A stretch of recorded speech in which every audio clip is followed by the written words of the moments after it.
So the superficial back arm line starts with the trapezius, continues with the deltoid and the lateral intermuscular septum, down to the lateral epicondyle, and down the backside of the forearm to the backsides of the fingers.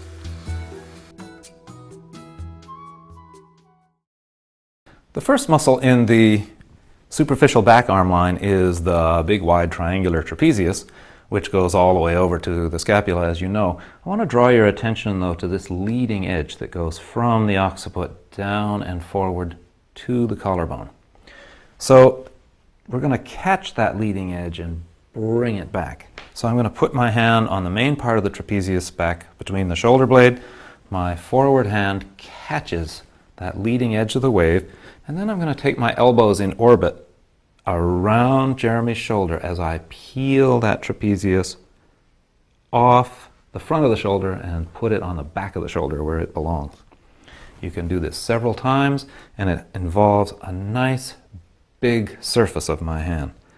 Let me show you on this side so that you can see what happens to the leading hand. I just take my surface of the back of my hand, catch that leading edge of the trapezius, and roll it around his body. Now, Jeremy, you can bring your shoulder blade down and together and let your head float up off your body while I'm doing this. In this way, you can really ease the trapezius and settle the shoulder down on the back.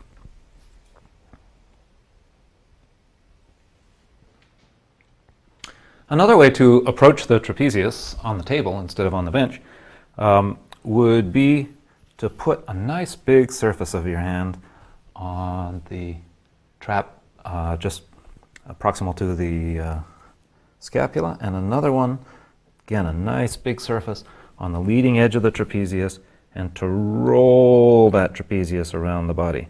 Now, Jeremy, just bring your shoulder blade down and together in the back. That's it. And you just roll this around. I'd like you to notice that my elbows are doing the moving. If you try to stand still and do this with your hands, you'll be very tired by the end of the day. Just get a nice big grip on that thin sheet of trapezius, and then your body rolls your elbows, and your elbows move your hands. That way, it's least effort and the most effect. Okay, as we said earlier in the tape, the lower part of the trapezius is rarely too tight and often not sufficiently toned. So let's just put an exercise in here to tone the lower part of the trapezius and actually the upper part of the lat too.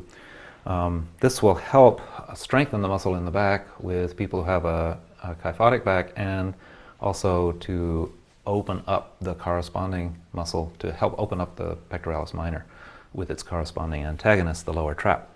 So, Jeremy, I'm going to have you lift your shoulders right off the table and your head as well, so you can look straight ahead. That's it.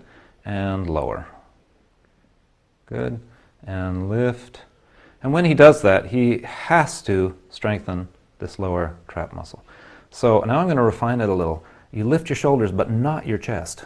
Leave your breastbone on. There you go. And bring that down. So although the other exercise was using the lower trap, this specifies the lower trap, because again, nothing else brings these scapulae down and in except this lower trap in here, which we want to increase that tone. So come on up, bringing that muscle down. Okay. Now, obviously you have to repeat it more often than we're doing on the tape, but that's the idea. So the next structure in this superficial back arm line is the deltoid, and side lying is the best way to get to the deltoid. I'm going to do two things. I'm going to take Jeremy's head, I'm going to take the client's head and elongate it right along the line of the body, and then I'm going to take his arm and lay it so the back of his wrist, his watch face, so to speak, is on his hip, and his elbow is pointing up. And I'm going to put my hands on either side of the deltoid, the anterior and the posterior part of the deltoid, and lining myself up, I'm going to go right down that deltoid with my fingers into it. Is that okay, Jeremy? Yeah, that's fine. That's fine. Okay, so now take your elbow up to the ceiling, half an inch or so, and down. And up, and down. Now you can go anywhere in the deltoid here, opening it up all the way from the acromion and the collarbone, right down the muscle towards the tubercle, although you'll get your best effects from the upper, earlier part of the muscle in this case. But opening that up, but don't forget to move, Jeremy, up and down, up and down. That's great. So we can just move this tissue off the shoulder, ease up that tension in the deltoid and get it to relax. In working down the arm from the deltoid, our next port of call is this lateral intermuscular septum. Like the technique that we did for radial deviation of the thumb, it's very rare that you need to get in here, but some people with tennis elbow or other kinds of elbow dysfunction, you'll want to find the lateral epicondyle of the humerus and go just proximal to that, and you will find another little guitar string. This one is generally softer and not quite as long as the other, but you can, in cases where people are overusing the arm, get some joy out of bringing this down away from the shoulder towards the epicondyle, right up onto it. I'm using my my middle finger, but you could use a knuckle or an index finger. Doesn't matter what tool you apply, the idea is to find this string and to move it towards the attachment here. The attachment of what? The common extensor tendon. Just as we found the flexor tendon on the other side, this is the extensor tendon, and we can move down this set of muscles here, again with a fairly wide, if you see what I'm doing with my fingertips here, I've got a fairly wide band. You can warm it up with the back of your hand, but you can be a lot more specific with your fingers, coming right off the medial epicondyle onto these tendons. And I'm going to ask Jeremy to lift his hand towards the ceiling, lift his fingertips towards the ceiling, yep, and come back down, and then press your fingertips into the table, and then lift your hand again. And I just want you to notice how slowly I'm moving. This is tough tissue in these extensors. That's it. And Jeremy's just keeping the motion up as I go up and down here. Now somewhere around where his watch would be, I'm going to run out of muscle and just be in tendon land. And there's not much that I'm really going to do with the tendons here. You can continue the technique down, but I found my most effective area is up here near the common extensor tendon.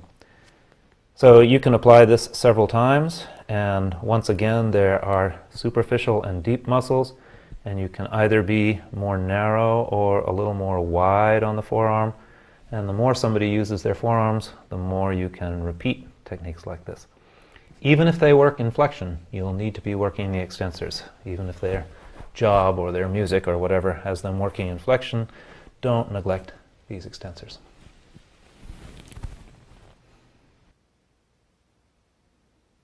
A really nice way to put all these techniques together is with this technique for the superficial back line. Right here in front of the deltoid, in the anterior part of the deltoid, goes your inner hand. Your outer hand from outside your body goes right down, just distal, just south of the humeral epicondyle, and we're going to go down. Now the upper arm and the lower arm are about the same length, so we're going to go at the same rate down what is now the front of the arm, but is actually the superficial back arm line. At the same time we're doing this, we're going to ask Jeremy to take his elbow out away from the body and come back in. And out away and come back in. And out away and come back in.